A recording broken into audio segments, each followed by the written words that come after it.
Probe the lost secrets of ancient technology, from airplanes to computers, brain surgery to weapons of war. Breakthroughs created thousands of years before their time.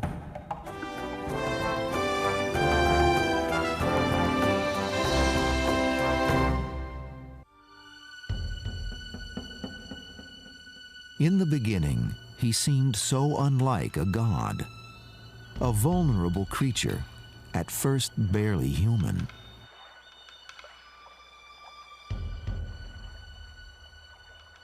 Naked, alone, afraid. But one who would one day rule the earth.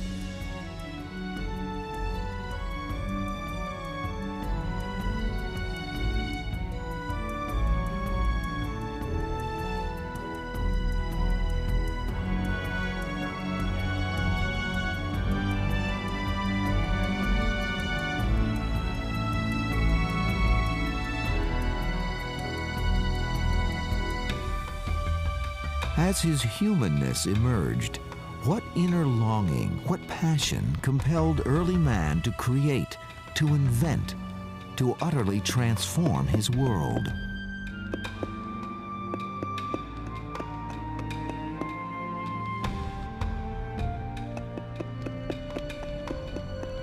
Perhaps one of his earliest discoveries helped to kindle his imagination. When man found fire, it meant that he could actually put a barrier between himself and his greatest enemy, which is darkness. He could actually have warmth and light around him, which perhaps gave him the opportunity to think, perhaps even to think abstract thoughts. From fire to the wheel to the first forms of writing, ancient technology evolved over tens of thousands of years. We have struggled to give expression to our innate genius for invention. And yet today, when we look back only 2,000 years, we perceive our ancestors as primitive. But were they? We seem to have this notion that simply because we have obtained the level of sophistication that we have, that in the past people were somehow intellectually inferior to us. In fact, in a great many cases, the reverse is true. We are, in many ways, considerably less sophisticated than our predecessors.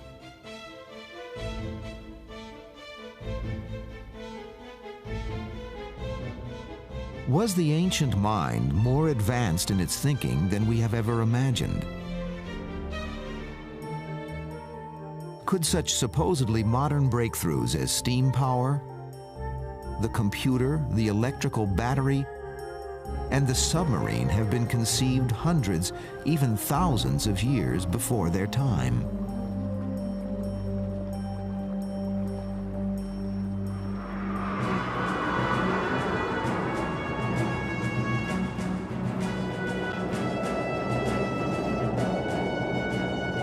The quest for flight has long been viewed as a 20th century breakthrough.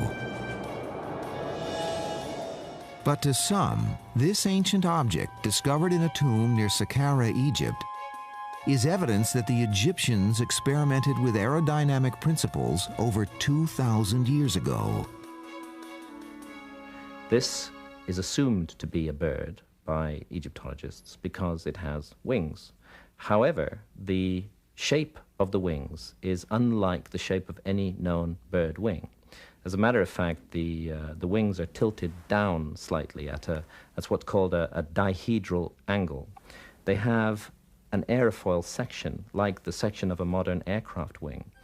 It has a perfectly upright tail. No bird known to science has such a tail. Actually, what it looks like is a model of an airplane.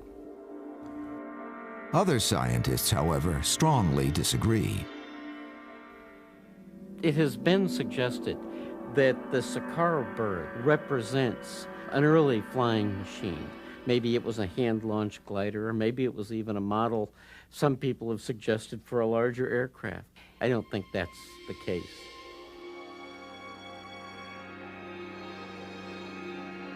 The controversy over what the Saqqara glider really represents continues.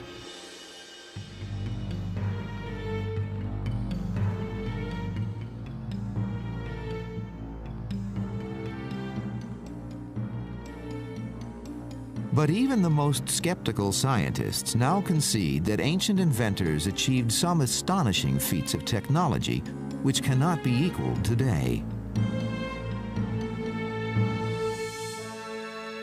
Damascus steel, first created over 2,000 years ago. The making of Damascus steel is still a mystery because we really don't know exactly how it was done. There is a definite recipe for it, but we really are not sure what that recipe is. And although we've been able to reproduce steels that are similar to Damascus steel, we have never been able to reproduce it perfectly.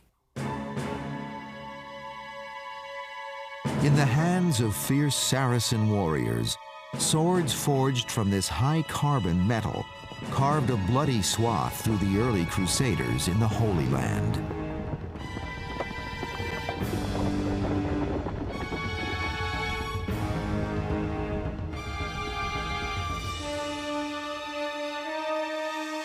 The strength and cutting power of this tempered steel blade from a technology over 1,000 years old has not been duplicated, even in the space age.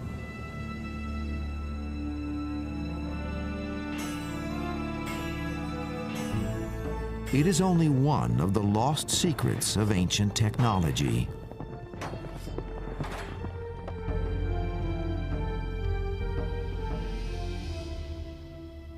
What we have seen in this century is the most incredible explosion and development of technology. But what we have to take into account is that technology is not a linear development. We have technology being invented, rising to a very sophisticated level, and then suddenly we plunge back down into a dark age where most of it gets lost.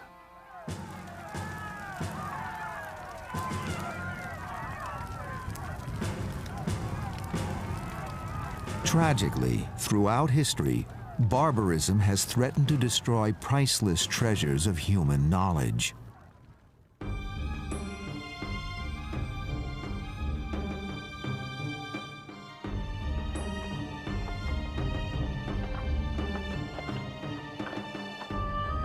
Perhaps the greatest crime ever committed in the ancient world was the willful destruction of these extraordinary buildings in Alexandria, Egypt.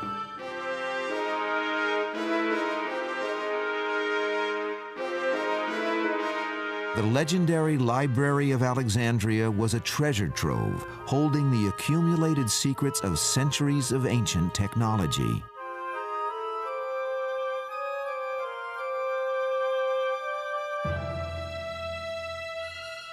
Starting in the year 48 BC, this monument to human inventive genius would be ravaged by a series of disastrous fires, set first by the Roman legions, then by Christian and Muslim conquerors. No one knows what priceless secrets may have gone up in smoke, lost to mankind forever. We have a tendency as a species to willfully obliterate whole areas of our past, to wipe clean the memory banks of mankind. And the Library of Alexandria is an example of this. Who knows what it contained or what it told about the human story? All we really know about the contents of the Library of Alexandria now comes down to us from scholars who studied there, and everything indicates that it was an extraordinary repository of information, completely lost to the world. It is impossible to say how the wisdom it contained might have transformed our past, our present, and our future if this ancient reservoir of world knowledge had survived.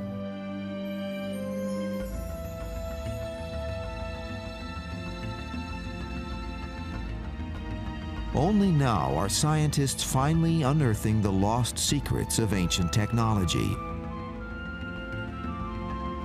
Inventions before their time, hidden for hundreds, even thousands of years.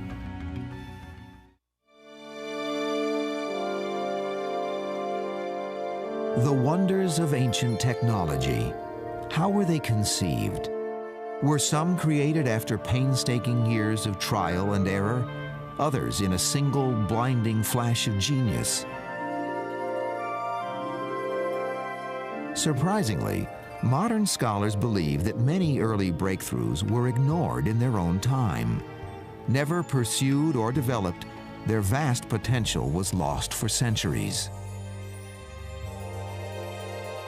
Only hundreds of years later have these forgotten innovations been unearthed by a twist of fate.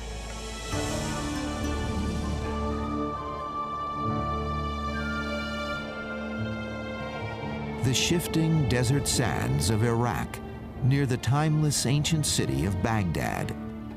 Here, in 1936, Wilhelm Koenig, an Austrian scientist, made a discovery which would challenge long-held assumptions about ancient technology. When the archaeologist discovered this object, he looked at it and it looked to him like a battery. In fact, it's very difficult to see what else it could be. It is a small pottery jar with a copper tube hung down the middle and an iron rod suspended in the middle of the copper tube. The artifact was discovered in a site that is pretty clearly to be dated to the 1st century AD. Was it possible that an ancient inventor had constructed an electrical battery? Now, there has been some controversy about what could they have been using a battery for in the 1st century AD, and furthermore, there's been some controversy about how on earth could they have discovered the darn thing.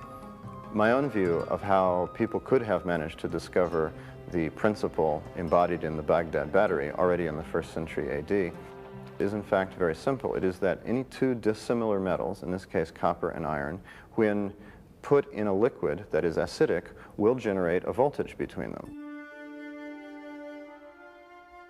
But what was the battery's purpose? Some scientists have speculated that current from the Baghdad battery might have been used to electroplate silver objects with a patina of gold. But other scholars disagree. The artifact was found in a house that is clearly a magician's house. There were bowls there with magical inscriptions in them. And we know that in Mesopotamia, in ancient Mesopotamia, the people who were in charge of medicine, the doctors, were the magicians. And therefore, my hypothesis is that this magician was, of course, a doctor, and he was using this battery as something medical. But what possible medical purpose might an electrical battery have served 2 millennia ago? Even in modern times, people use electrical current as a kind of painkiller device. Well, this could have been done in antiquity. To support his theory, Professor Kaiser found an intriguing clue in a bizarre practice of the ancient world. Along the Mediterranean and the Nile River, a rare breed of electrical fish called torpedo was raised for an unusual purpose. When a person suffered from physical pain, he would wade into waters stocked with the fish. Their mild electrical shocks would provide a tingling to help ease the pain. We have a 1st century AD Latin text by a man named Scribonius, who actually describes how to cure pain in your legs by taking a living electric fish on the beach and standing on it. So the principle that this kind of tingling would have cured pain was well known, is valid, it's used in modern times, and I think it's not so hard to see why an ancient Mesopotamian doctor-magician would have made use of this to alleviate pain. Beyond the debate over the battery's purpose, lies an even more provocative question. Who was the inventor who created it? In his wildest imaginings, he could not have conceived how the magic of electricity would someday transform the world.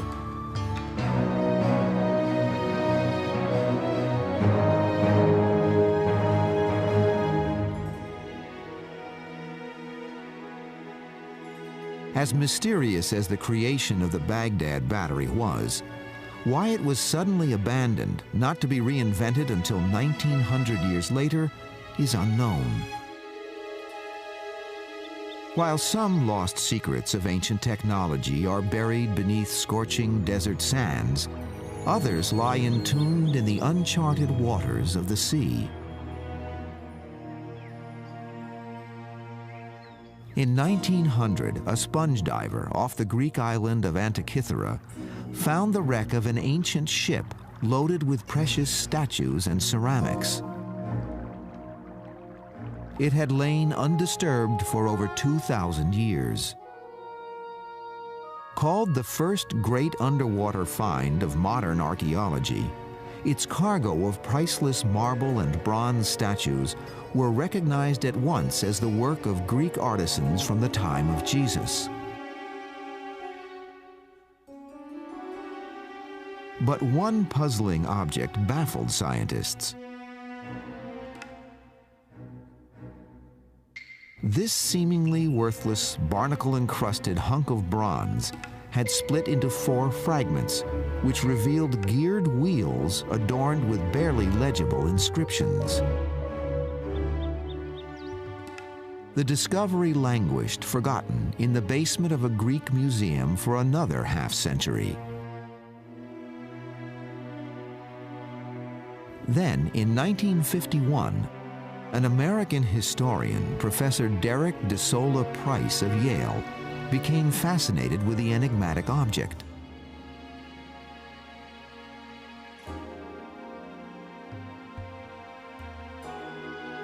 In 1971, Price received permission from the Greek government to X-ray the device. At last, he gazed at the sight he had waited 20 years to see.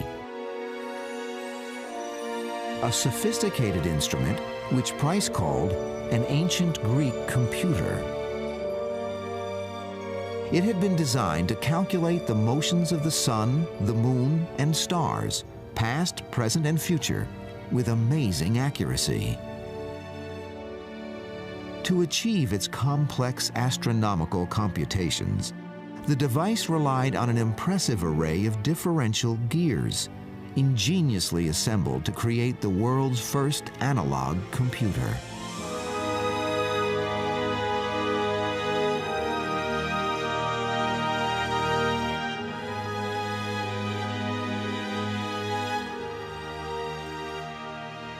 Some lost secrets of ancient technology are not buried beneath the desert sands or in the depths of the sea. They have vanished, simply because the inventor and his society never grasped its potential to transform the world. The mid-1st century AD, an engineer named Hero, or in Greek Heron, invented a number of very clever devices, one of which has been called the steam engine. You put water in the kettle, you boil the water, the steam rises up through the tube, goes into the ball, and comes out the 2 bent tubes, and the thing will spin around. In fact, it will spin around very rapidly. Modern models show that it will spin around at about 1,000 to 1,500 rotations per minute.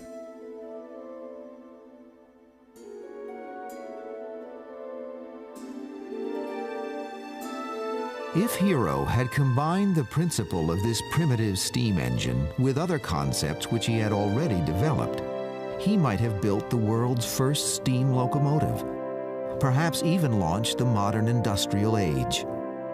Professor Kaiser has an even more intriguing theory. My answer is that he wasn't, in fact, building a steam engine. This was not designed to be a power source. But he was showing, by having the steam jet out of this thing and having it spin around, that you could actually make something move without pushing against anything. What it really was a demonstration of the principle of the jet or rocket. Whether Hero had stumbled upon the steam engine or the beginnings of jet propulsion, if he had followed through, he might have launched the Industrial Revolution 1,800 years before its time.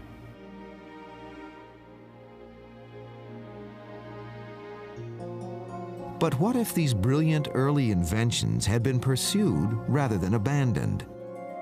If the Greeks had developed the steam engine, perhaps a European explorer might have discovered America centuries before Columbus, using steamships instead of sailing vessels. If the analog computer of Greek times had sparked the continued development of such sophisticated devices, then by the 16th century, Shakespeare might have been writing his plays on a computer instead of with a quill. If the electrical battery invented in ancient Iraq had been refined for generations instead of being forgotten, our own technology might be vastly more advanced than it is today.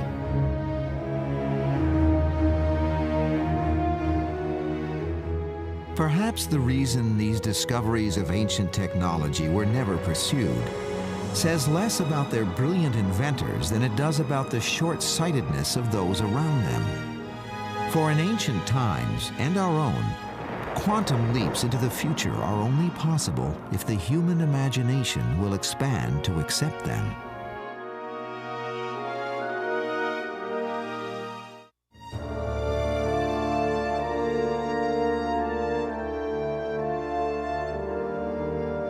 Throughout the world, awe-inspiring monuments of stone bear witness to the genius of ancient architects and engineers.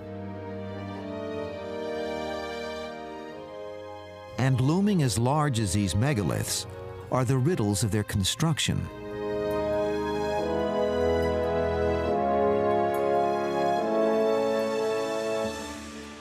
The pyramids of Giza. To see them rising out of the desert is to experience wonder. The techniques which built the most massive monuments on Earth are a riddle which has never truly been solved.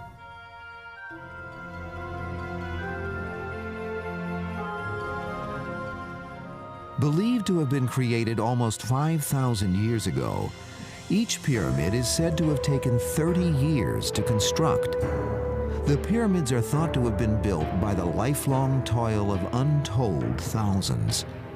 And yet, as with almost everything regarding these awesome structures, there is controversy. The whole idea of thousands of slaves hauling blocks up ramps to build the pyramids is, I mean, that's a fine theory. But there's really no evidence from any Egyptian texts or depictions of people building pyramids this way. The pyramids have been studied perhaps more than any other ancient monument on Earth. Yet scholars still cannot say how the stones were moved to construct them. These blocks weigh 200 tons each. Now, to put that into perspective, 200 tons is roughly equivalent in weight to 500 modern family-sized automobiles. The biggest cranes in the world can lift 200-ton blocks, but it takes 6 weeks to move those cranes into position for a single lift, and each block would require a relocation of the crane. You're looking at years, dozens, perhaps hundreds of years of work with modern cranes to put those temples into place, and yet we're told by Egyptologists that they were built purely with manual labor. However the stones were brought to the building site, scholars agree the ancient Egyptians then faced an even more formidable task. How could these enormous blocks of stone be lifted 20, 30, even 40 stories above the ground?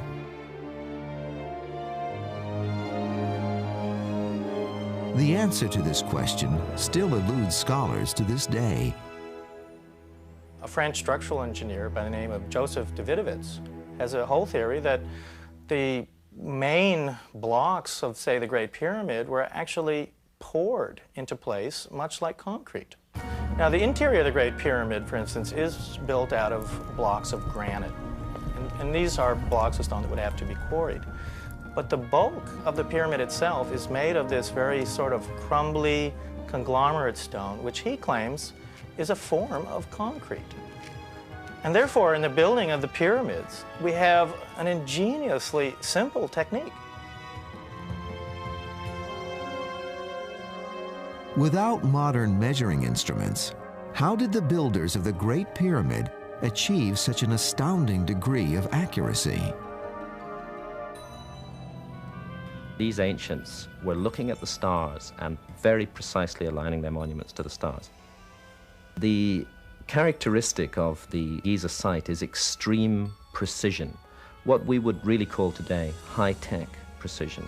The Great Pyramid of Egypt stands more than 450 feet tall. It weighs more than 6 million tons, and it has a footprint in excess of 13 acres. It's perfectly aligned to true north, south, east, and west. To achieve that precision of alignment with a monument on this scale is an extraordinary technological feat. For thousands of years, we have gazed at them in wonder, and yet their secrets still remain.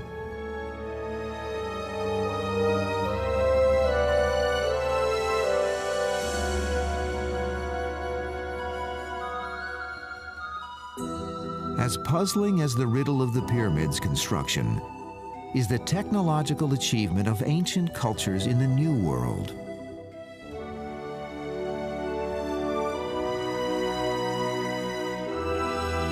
For in South America, there exists a feat of ancient technology which rivals the pyramids of Egypt as a testament to engineering genius.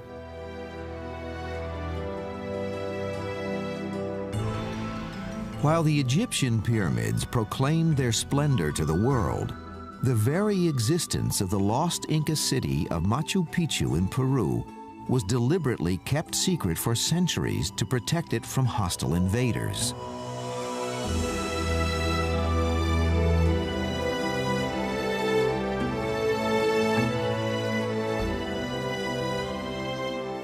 The exact purpose of Machu Picchu, like the secrets of the technology that built it, remains controversial to this day.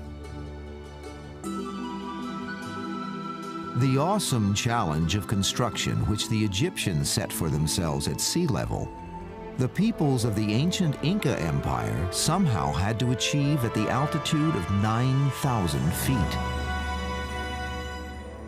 To achieve the formidable feat of constructing Machu Picchu, the Inca had to move stones weighing as much as 200 tons in a superhuman test of physical stamina in the thin air of the high Andes.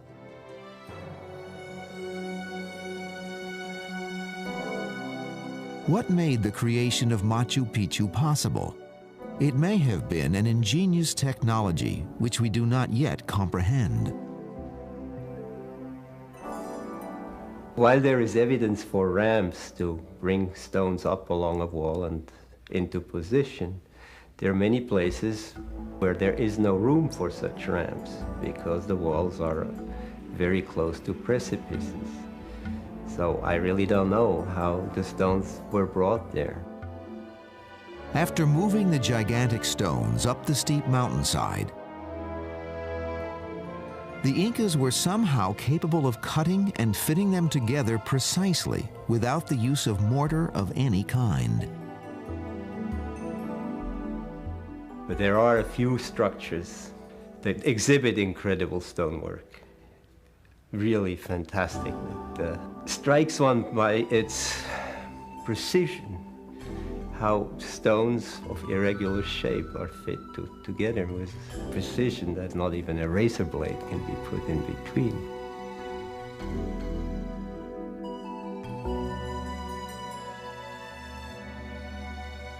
As puzzling as the precision of the stonework is the question of why it was created. Scholars speculate that the site may have been a summer retreat for the emperor of the Incas and his court.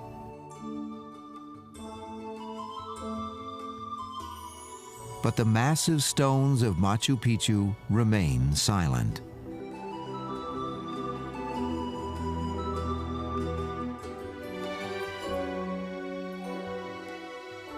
In the quest for the lost secrets of the ancient master builders, perhaps the ultimate riddle lies 400 miles to the southeast of Machu Picchu, at the altitude of over 12,000 feet in the high Andes.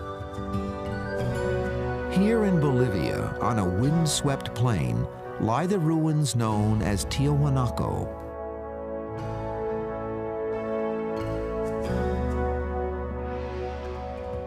Almost nothing is known of its mysterious creators, who some believe lived here as early as 14,000 years ago. Even their name is lost in the shadows of time. The monumental Gateway of the Sun is carved from a single massive block of volcanic rock weighing more than 150 tons. Amazingly, the quarry from which it was cut is nearly 200 miles away. The biggest blocks at Giza weigh 200 tons. The biggest blocks at Tiahuanaco weigh 400 tons. 400-ton blocks of stone used to create enormous constructions, 12,500 feet above sea level, in an area where it's almost not possible to grow any food today. The altitude is so high that the crops come out of the ground stunted. You could not support ever a large labor force at that altitude. And no large labor force on Earth would be capable of hauling 400-ton blocks. Again, whether we like it or not, we're looking at the evidence of a technology, and one that we don't understand. Even more impressive than the weight of the stones used in construction was the technology holding them together. For the builders conceived an ingenious invention to lock the stones into place. Pouring molten metal into small molds, they created braces which bear a resemblance to modern staples.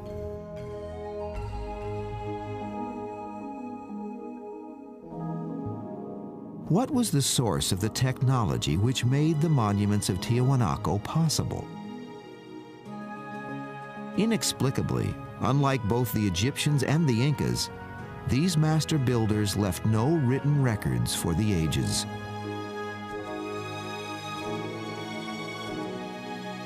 But a single enigmatic statue, known to the local inhabitants today as the Friar, may hold a clue. Oddly enough, for a people who had no form of the written word, the Friar seems to be holding an object in the familiar shape of a book, complete with leather binding and metal latches.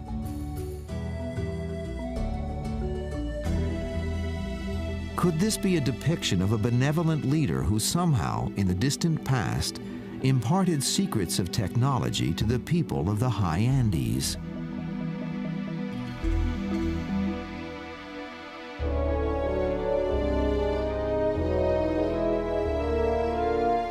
From Machu Picchu to Tiahuanaco, and perhaps other lost sites yet undiscovered, vast monuments across the world stand as astonishing and enduring evidence of the prowess of ancient technology.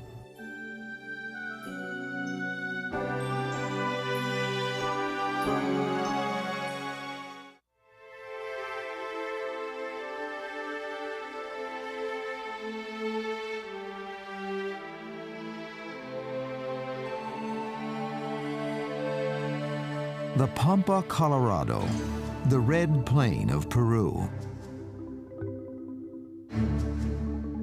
It has not rained in this remote and hostile desert for over 10,000 years. This is the ancestral domain of an ancient and long-forgotten people known as the Nazca Indians.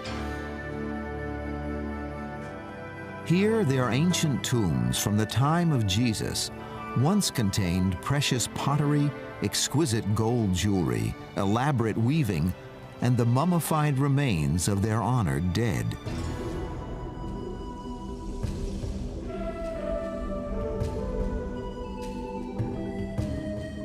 The treasures have been looted by grave robbers, desecrated by the ravages of time. When the Nazca ruled over the land, they were a fierce people. Headhunters who wore the decapitated heads of their slain enemies as trophies.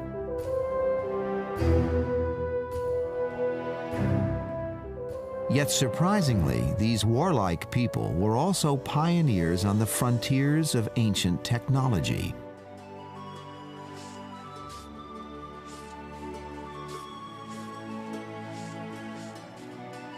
When modern scientists discovered these skulls, they were forced to reach a startling conclusion.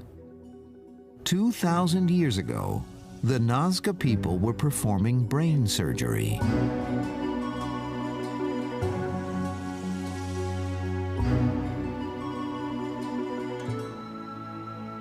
I think it's extraordinary that people really did do brain surgery 2,000 years ago, and we know that they did because the skulls still exist with the wounds completely healed. Scientists believe the ancient Nazca people performed delicate surgical operations on the brain not for ritual purposes, but for purely medical reasons.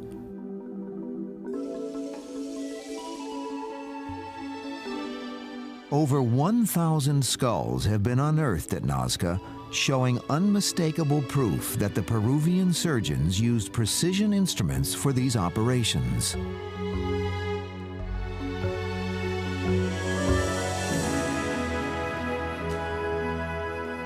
But as remarkable as these archaeological findings is the mystery to be found above ground at Nazca.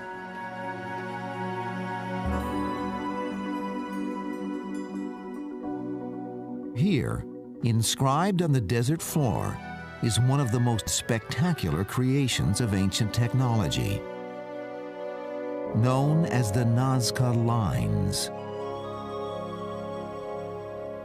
What you see in Nazca is huge. It's on a vast scale. It's on such a scale that's so large that you can't see it all. Lines at Nazca go actually for hundreds of miles straight through the Andes.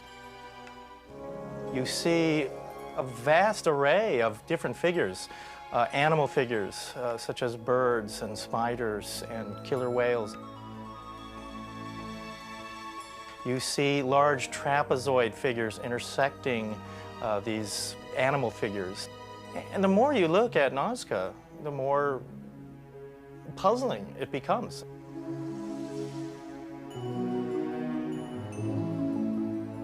The Nazca Lines have been called the largest work of art on Earth, though their true purpose remains a source of intense controversy. All that is certain is that the Nazca Indians moved millions of stones to create the mysterious lines, which cover an area of 200 square miles.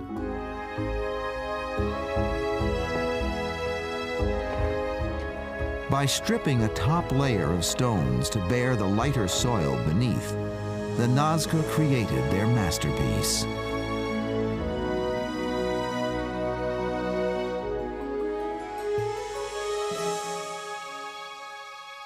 So vast was the technological achievement of the Nazca Lines that it was, ironically, lost for centuries, and only was discovered when airplanes began flying over the desert in the 1920s.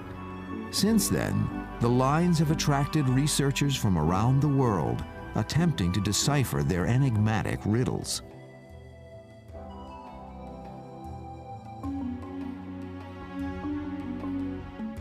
One of the most notable researchers was German scientist Maria Reich, who first saw the Nazca Lines in 1940.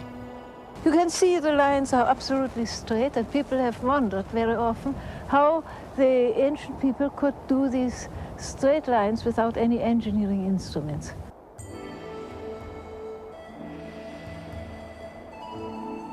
For the next 50 years, until her death in 1991, Maria Reich's study of the lines became an obsession. And as she relentlessly probed the timeless mystery, the woman whom the local people called the Witch of the Lines conceived a provocative theory.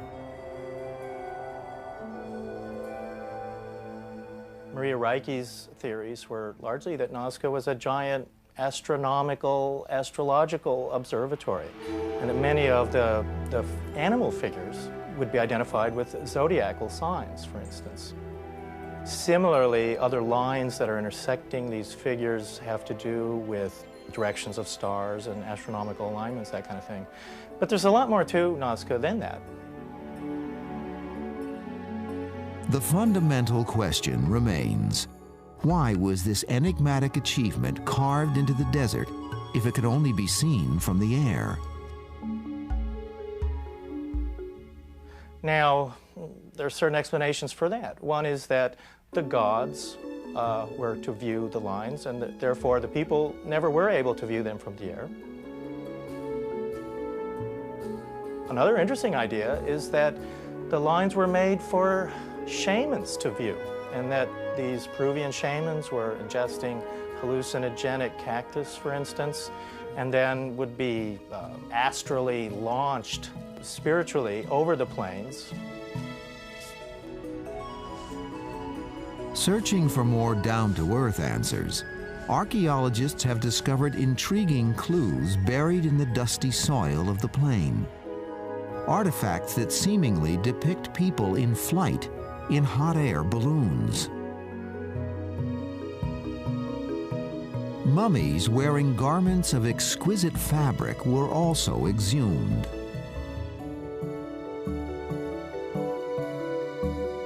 So sophisticated was the technology of this weaving that the fabric's unique combination of lightweight and tensile strength have scarcely been duplicated to this day. Scientists wondered, were these durable textiles and the ancient depictions of balloons in flight missing links in the riddle of the lines? Perhaps the ancients intended that the Nazca lines be viewed from a primitive hot air balloon, fashioned from this light but resilient fabric. American archaeologist named Jim Woodman and his crew built a balloon, a hot air balloon out of local materials. They made a reed boat. They used some of the Peruvian woven fabrics to create a hot air balloon, and they successfully flew over the Nazca Plain. In the cold dawn of July 6, 1967, Woodman and Julian Knott lifted off in an attempt to recreate the technique of ancient flight. It was perhaps achieved by the Nazca Indians 1,000 years before the first hot air balloon was ever invented in Europe.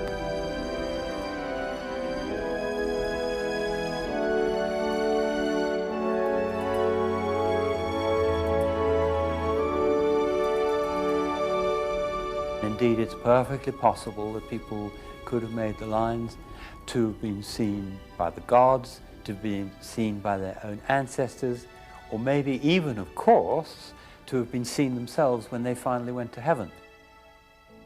There's no question that the people of Nazca 1,000 years ago could have built a hot air balloon and could have flown it. Whether they did, that is still indeed a mystery. An ancient people possibly capable of flight. Monumental earth structures visible only from the air. Ingredients of a historical detective story, but one with very few clues. A scrap of fabric, a drawing on a shattered urn. No matter why the lines were built, the colossal labor of the Nazca Indians remains an enduring legacy of ancient technology.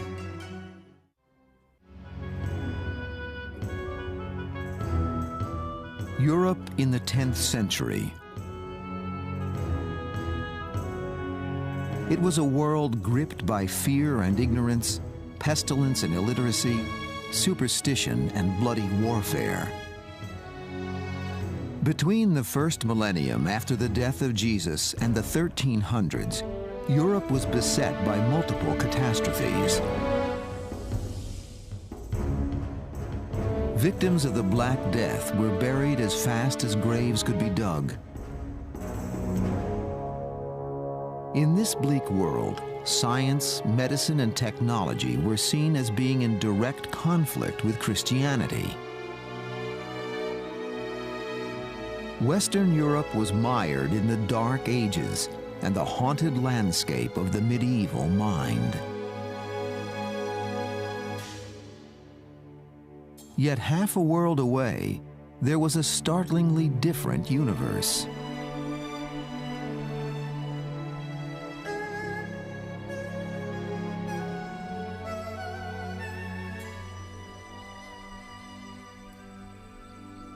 He who paints in bright colors cannot use his brush here. Creation alone leaves the masterpiece. Emperor Huizong, 1100 of the Common Era. China. Its civilization reaches back over 3,000 years. Yet paradoxically, this ancient kingdom would nurture technological achievements which scholars today consider surprisingly modern.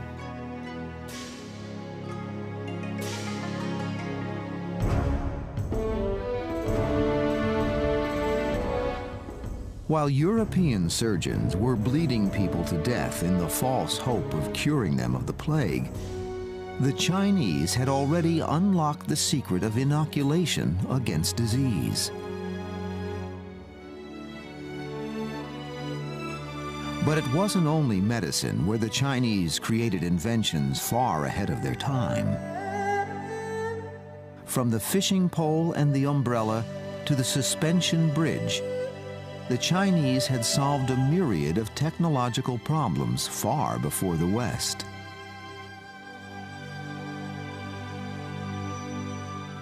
For scholars of ancient technology, China presents an intriguing puzzle. An isolated civilization making daring innovations far ahead of the rest of the world.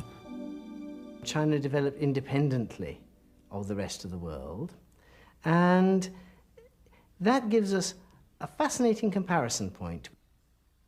China is an ancient civilization, unlike the civilization of ancient Egypt.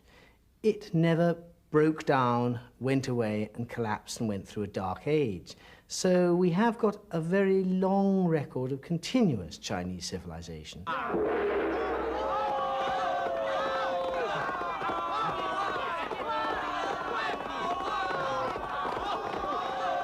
If necessity is the mother of invention, perhaps curiosity is its father. 200 years before the birth of Christ, the first Chinese emperor, Xi Huangdi, became obsessed with discovering the secret of life itself. He believed himself to be a god and wanted to ensure that he would live forever. He scoured the countryside for wise men and magicians who might unlock the riddle of everlasting life. Xi Huangdi never found the answer, but his quest for knowledge established a tradition in China which continued for over 1,000 years. What happened was that Chinese alchemists were engaged in a long search for elixirs of immortality, medicines that would make you live forever. And in the course of investigating some of the interesting substances that they'd come across, particularly potassium nitrate, saltpeter, they made certain mixtures which they found had very strange properties. One text of the 9th century AD details one mixture with sulfur, saltpeter, and honey, and says, this is one of a number of recipes that you must never make.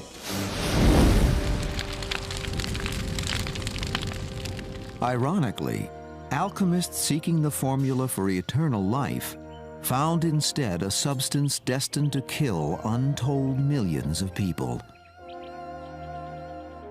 For the Chinese alchemists had unwittingly discovered gunpowder.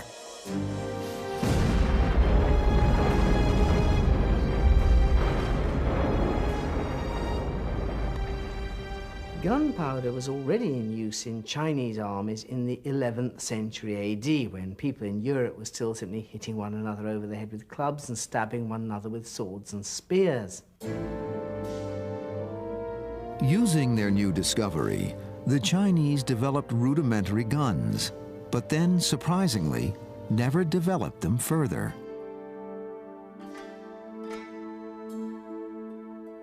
Some scholars believe it was China's isolation from surrounding countries that accounts for this mystery. It wasn't until Chinese gunpowder weapons reached Europe during the Middle Ages they began to be put under the kind of pressure for development that you only get when several countries have all got gunpowder weapons and they're all desperately trying to get the drop on everybody else. Whereas in China, the pressure for development of the weapons beyond a certain point of adequacy was not there. Although the emperor equipped his army with gunpowder weapons, the new invention was used by the Chinese primarily for their own enjoyment.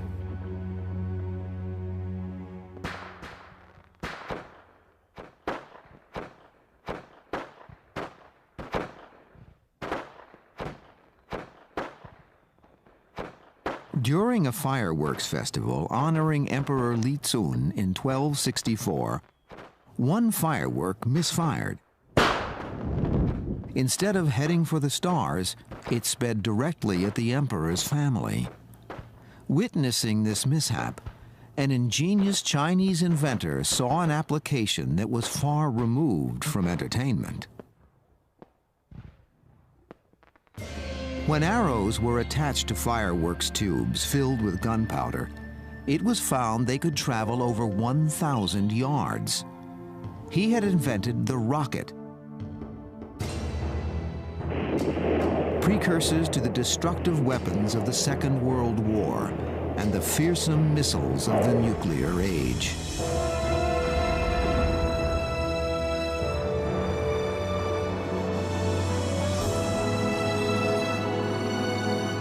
Incredibly, technology pioneered by the ancient Chinese has taken us to the moon and back.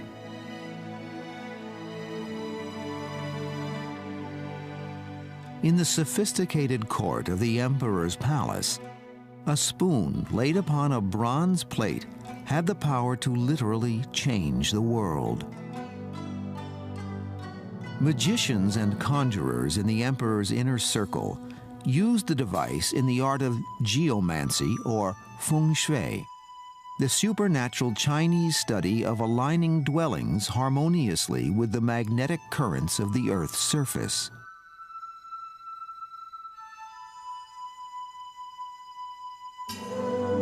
The spoon, made of magnetic lodestone, was spun on the plate and its motions examined closely. The plate was divided into north, south, east, and west. 300 years before the birth of Jesus, the Chinese had invented the compass. It is a mystery to scholars that although the Chinese developed the compass for use in magic, they did not, at first, use it as a tool of navigation.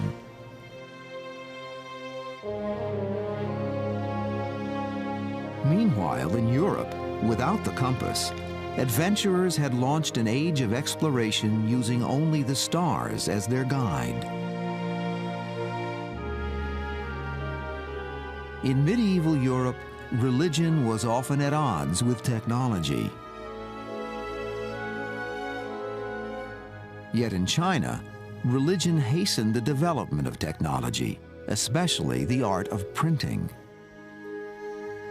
Printing was invented in China and exploited centuries before it was used in the West.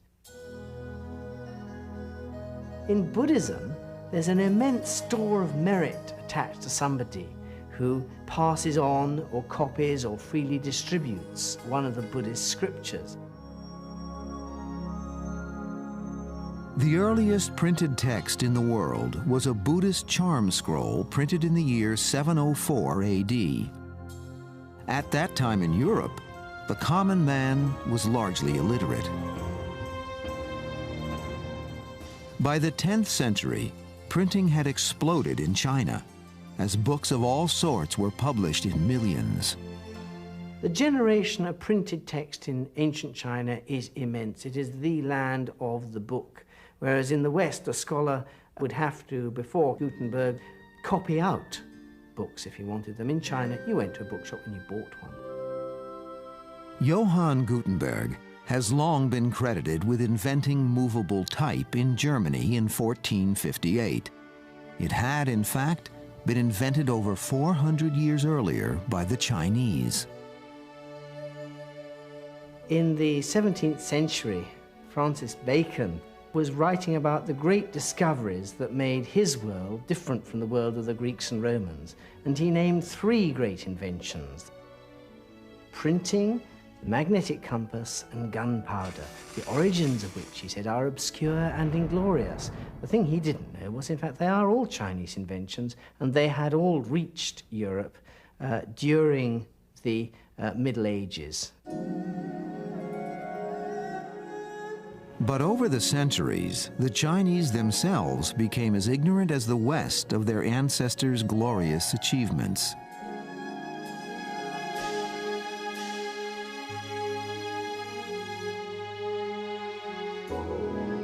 Why, with all their inventive genius, did they not fully develop many of their greatest discoveries? Perhaps the answer lies in the structure of Chinese society itself. This huge feudal bureaucratic structure left little room for innovation. It wasn't the sort of structure that welcomed new ideas and change.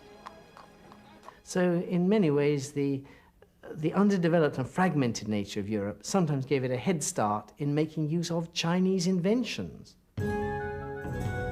From the 17th century onwards, the Chinese became increasingly dazzled by European technological expertise.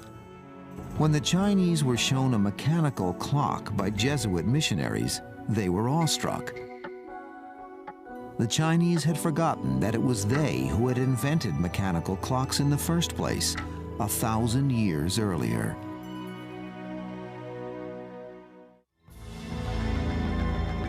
Lost in the vast, uncharted oceans of time, some of the most remarkable achievements of ancient technology can be found in some of the most inaccessible places on Earth. Here, overgrown by the vines of a primeval mangrove swamp, lies one of the great question marks of ancient technology. On a remote Pacific island in Micronesia, about 1,000 miles northeast of New Guinea, an island known as Ponape, is what is probably the 8th wonder of the world. The people of the island call this forbidden place Nan Meidal, the city of the gods. They are reluctant to set foot here, for they fear the spirits haunting the ominous grandeur which surrounds them. Who could have possibly created it? It's totally uninhabited. The islanders who live on Ponape Island are afraid to go to this city, and they believe that if they do go there, and they will die. It's like a city of the dead, and it's reported by people who live near it at night that they see lights moving through the city. Scholars believe Nan Meidal was built over 1,500 years ago. As if the challenge of its construction was not formidable enough, the city was built on a series of 92 man-made islands. To achieve this colossal feat, hundreds of thousands of gigantic stone logs made of basalt were stacked together and then filled with tons of coral rubble. The result, from an estimated 250 million tons of basalt, rose a city which covers 11 square miles.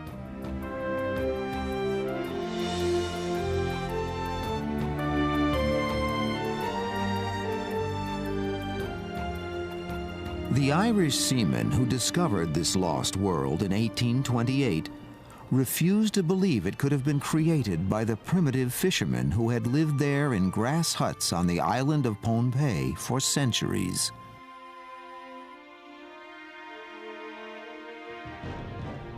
Today, scholars theorize that Nan Madol was somehow built by the islanders themselves for an elite dynasty of rulers. The most persistent mystery about Nan Madol, I believe, for me at least as an archaeologist, is, among other things, how they moved the largest stones. Given the small population size of Pohnpei, the island couldn't have supported a total population of more than 25 or 30,000 people. They still created an architectural monument that rivals monuments in early civilizations all over the world. Basalt, which is one of the heaviest stones in the world. Some of the stones there weigh up to 50 tons at Nan Madol, is stacked up in walls 40 or 50 feet high. It boggles the mind at how it would have been created. How could this superhuman feat of engineering have been possible, since scholars estimate the population may only have numbered 25,000 people? The stone is brittle and they're easily cracked or fractured, and yet they elevated some of these columns up to 8 meters above in the tops of walls, and did this thousands of times without breaking very many of them. And that remains one of the real enigmas for me, is the details of the construction techniques itself. How this vast city, built of stones weighing as much as 50 tons, was created is a riddle which haunts the imagination of the islanders as powerfully as it perplexes modern scientists.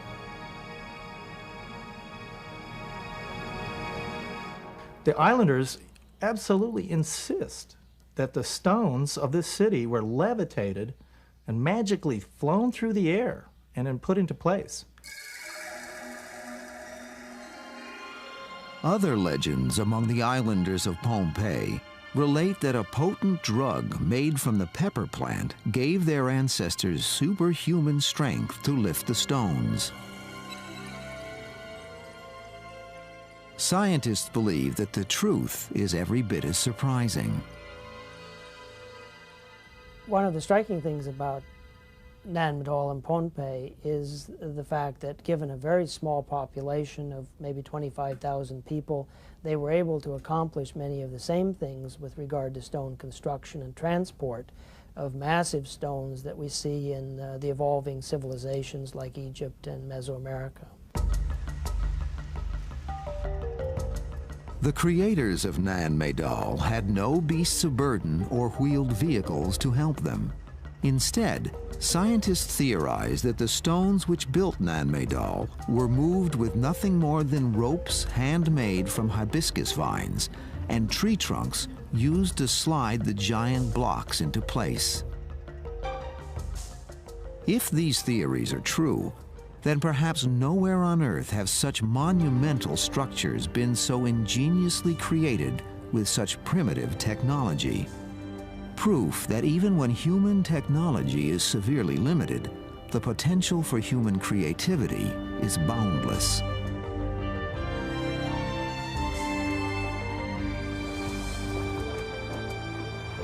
Recently, some scientists have proposed an even more startling possibility: that an underwater city exists near Nan Madol, even more awe-inspiring than the one they built on their man-made islands.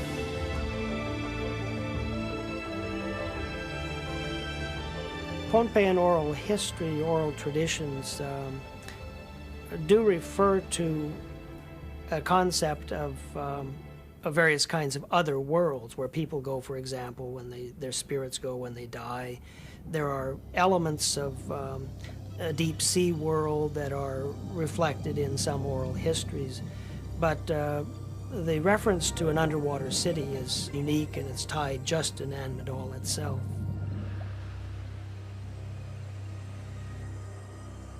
Intrigued by legends of a lost underwater city at Nan Madol, author and explorer David Childress conducted his own investigation of the site. The islanders did not want us to actually go diving there. They felt that the city itself was kind of a sacred city, a city of the gods. There's also a number of what appear to be columns, coral-encrusted columns that are about 80 feet deep in the water. Now, a number of archaeologists have done some studies of this, including University of Hawaii and University of Ohio, where they have looked at some of these underwater structures and trying to find alignments to them. For instance, I mean, there appear to be like standing stones that are moving away from the city. Other scientists, however, dispute Childress's claim. We've done some underwater archaeological exploration of this area and have found a series of large columns of rock-like material that extend up from the coral reef. But these appear to be, all the ones we've looked at, appear to be natural coral growth. Does an underwater city exist near Nan Madol? Or is the legend only an echo of the mystique of Nan Madol itself? The only certainty is that, as scientists unlock the secrets of ancient technology, this forbidden city remains one of its most mystifying enigmas.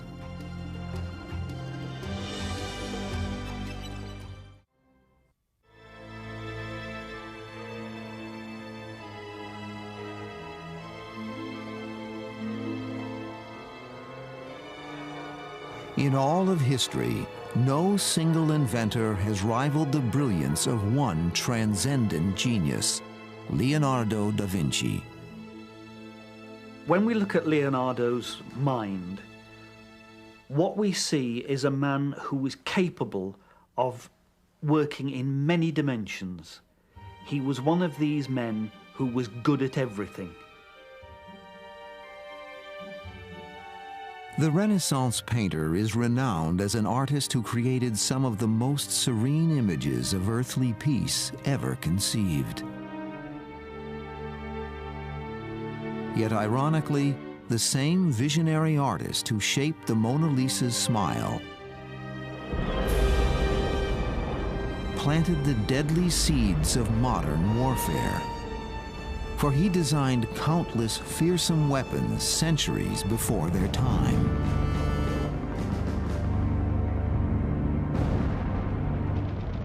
The machine gun would not be introduced into warfare until World War I, when it would be put into action with devastating effect.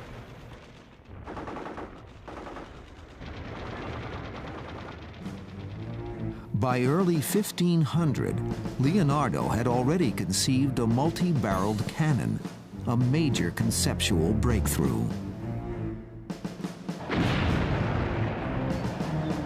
Mechanized warfare has proved decisive in modern battles, from the Nazi blitzkrieg of World War II to Operation Desert Storm.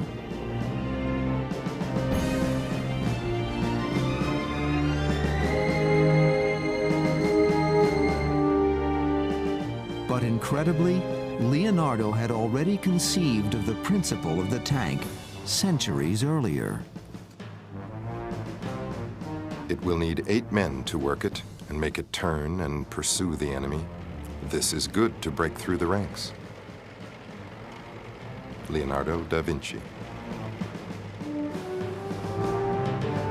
Of all the awesome weapons of the 20th century, one has been called the jewel in the crown, the submarine, the most technologically complex weapon of modern warfare. Here, in a prophetic sketch, Leonardo envisions his design for the first submarine. But Leonardo may have glimpsed the future and realized the ominous implications of this almost invincible weapon of destruction. His letters reveal the grave misgivings of a man who feared the power of his invention. I do not describe my method for remaining underwater for as long a time as I can remain. This I do not publish or divulge on account of the evil nature of men who would practice assassination at the bottom of the seas. Leonardo da Vinci.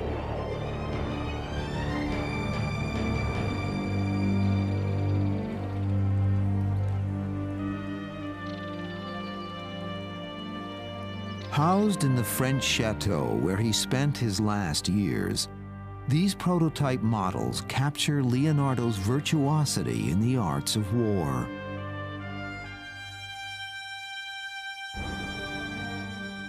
Ultimately, however, he would decide to abandon his designs for weapons of destruction, for he called war madness.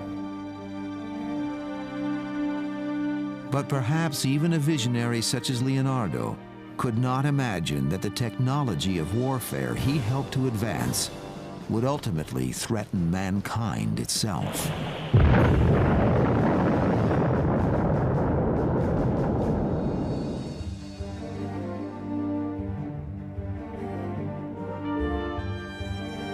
Leonardo would now turn his prodigious talents in an awesome series of directions.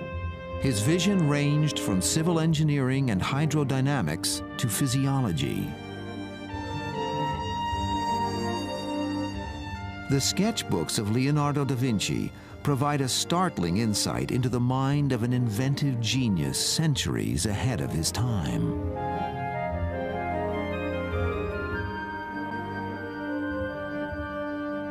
This technology that he was writing about and drawing designs for had to be kept a secret as well. It was clearly a suppression of science going on. He had to write in his own notebooks in a reverse mirror image just so that the powers that be wouldn't even know what he was doing with these technological advances. The very technique with which Leonardo recorded his ideas offers a clue to the extraordinary nature of his intelligence. For in his sketchbooks, it appears he wrote backwards with his left hand while sketching in the margins with his right.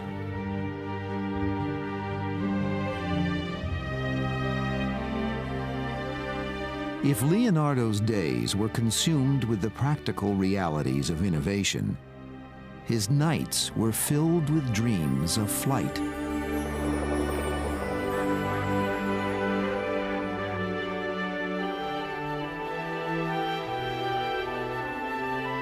Obsessed with the possibilities of aviation throughout his life, Leonardo endlessly studied the anatomy of birds, fascinated by the ease with which they soared through the air.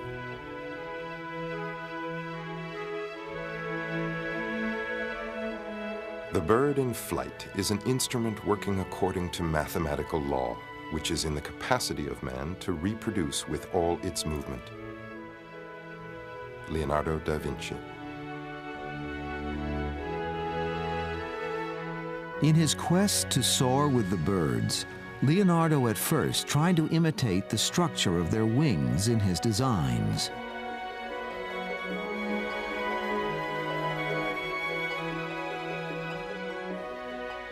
But it was not until he imitated the design of a bat's wings that his breakthrough in aeronautical design was realized.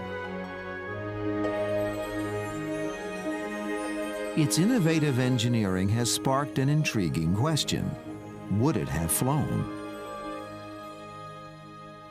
In my view, they wouldn't work, and they wouldn't work only because at the time he invented them, he didn't have the materials to make them. In today's society, where we have these incredibly strong and very light materials, it's more than possible that his machines, or the ideas of his machines, would work.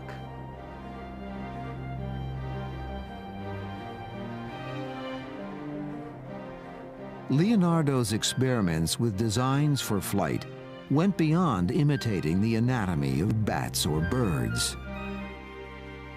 Was this strange craft the first design in history of a helicopter?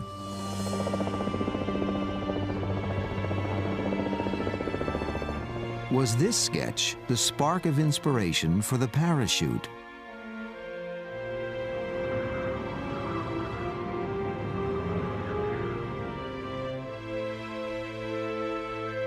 Ironically, it was not until the late 1800s that Leonardo's notebooks were carefully examined.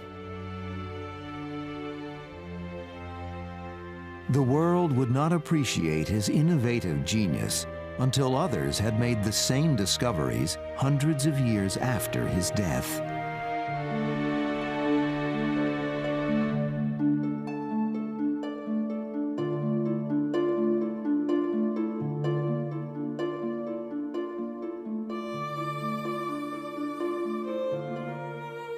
Tragically, a man whose prodigious mind conceived countless technological wonders was doomed never to see them take shape.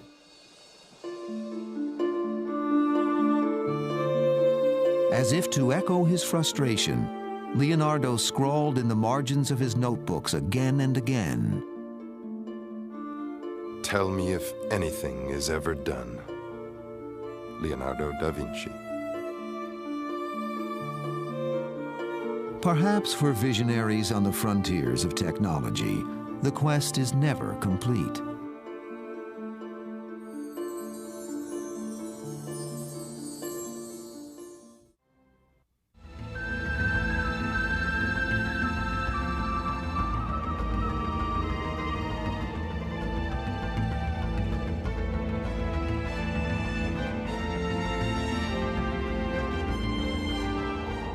In the ancient world, countless inventions were conceived and created only to be lost or forgotten.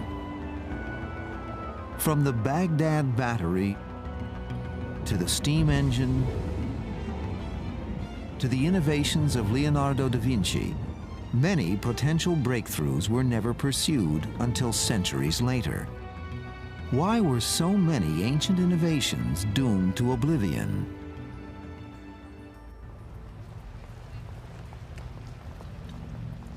In our modern world, we have this idea that progress should occur, and therefore people push it, and that yields our Industrial Revolution. The ancient people had a different idea in mind about what the goal of life was. They didn't expect progress, they didn't expect that things would always get better. Therefore, when they hit upon a new innovation, they didn't always follow it up. In our own time, as in the ancient world, the indifference of an innovative society can condemn even the most brilliant inventions to obscurity.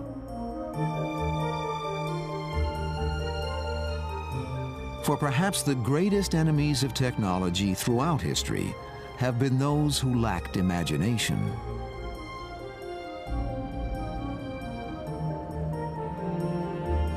Even in modern times, the failure to recognize the vast potential of technology has hindered its advancement. In 1898, the director of the U.S. Patent Office in Washington, D.C., made an announcement which, at the time, may have seemed perfectly reasonable. He had decided to close the office forever. Incredibly, in 1898, the director of the U.S. Patent Office proclaimed that there was nothing new to invent. He said everything had been invented. And he was the director of the Patent Office. Who else should know but him? Of course, he was horribly wrong. There was so much more to invent. Fortunately, in spite of his suggestion, the Patent Office remained open. And the thousands of inventions patented in recent decades have proved that the potential for innovation is infinite.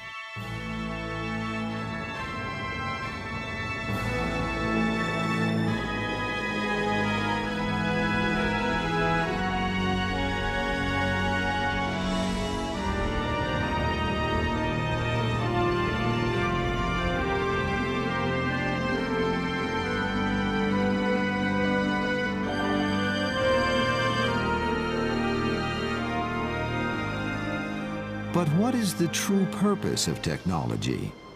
Ironically, many now believe that as technology mushrooms, it places the very future of mankind in jeopardy.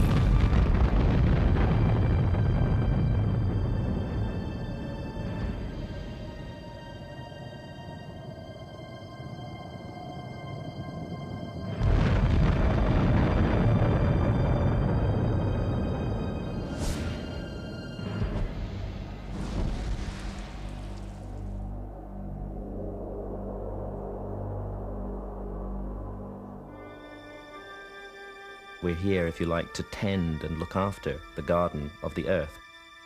So we have to function as a spiritual being and also as a material being. And as material beings, we need to manipulate the physical world around us. We need to be able to realize our potential.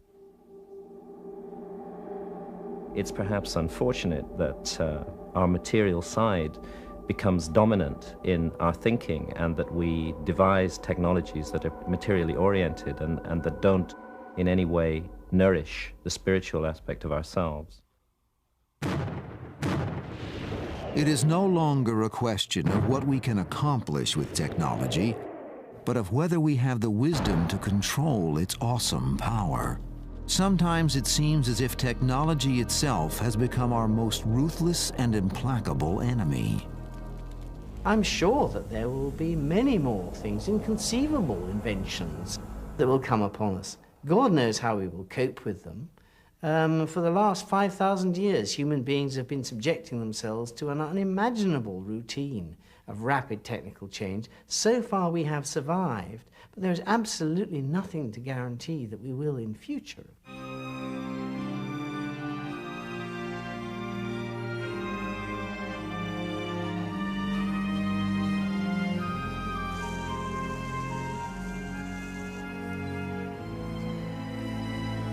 Throughout the world, a new wave of technology has evolved, one for which ancient man had no need.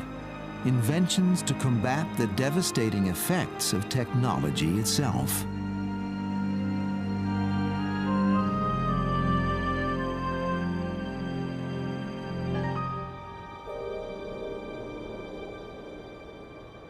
Los Angeles, California suffers from some of the worst air pollution in the United States, largely a toxic byproduct of the automobile. And yet, in a state-of-the-art laboratory in Southern California, an inventor named Jack Bitterly and a small staff of engineers have designed a non-polluting energy source for automobiles.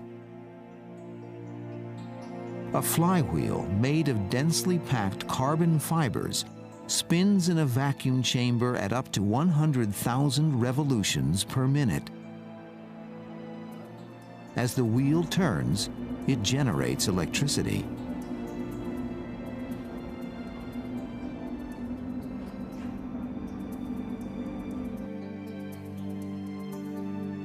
Will this new technology prove a major breakthrough, or only a dead end, a dream doomed to oblivion?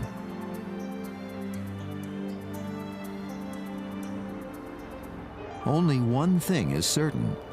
Unless our society succeeds in combating the toxic effects of our own technology, the results will be catastrophic.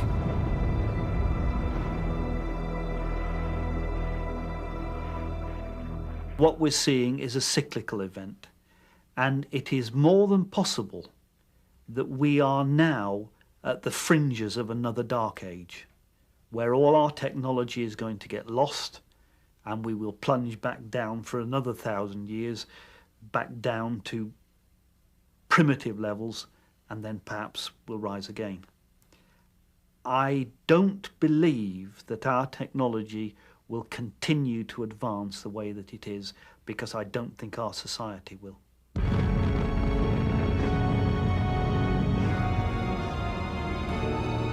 If, through nuclear war or environmental disaster, we plunge into another dark age, what would future generations know of the achievements of our time?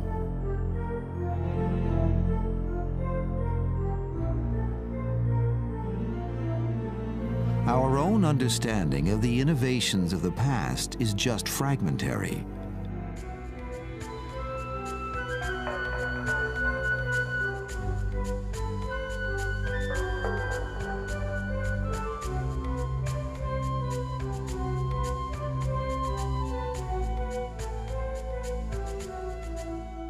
we have only begun to probe the treasures of ancient technology, expressions of the enduring genius of humanity.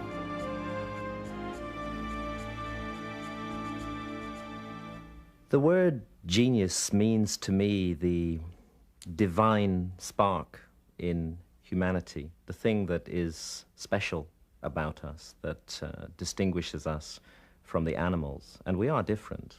There is something special and very mysterious about mankind. Why do we suddenly become a conscious creature capable of self-examination, wondering about the meaning of our lives? There's something inside us that seems distinct almost from ourselves and that gives meaning to everything around us. And it's from this genius, the spirit, the soul of mankind, if you like, that everything that is special and valuable about mankind comes.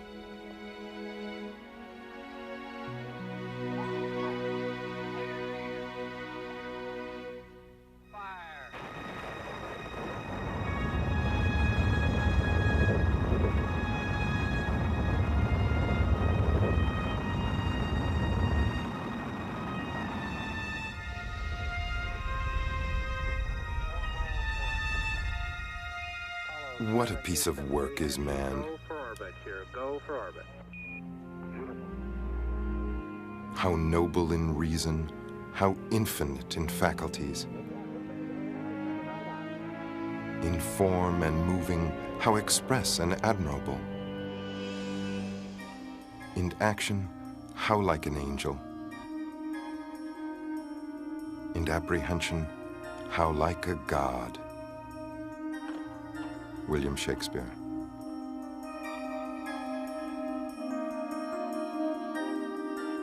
To somehow fuse the magic of modern technology with the spiritual wisdom of ancient times is perhaps the ultimate challenge of our troubled age.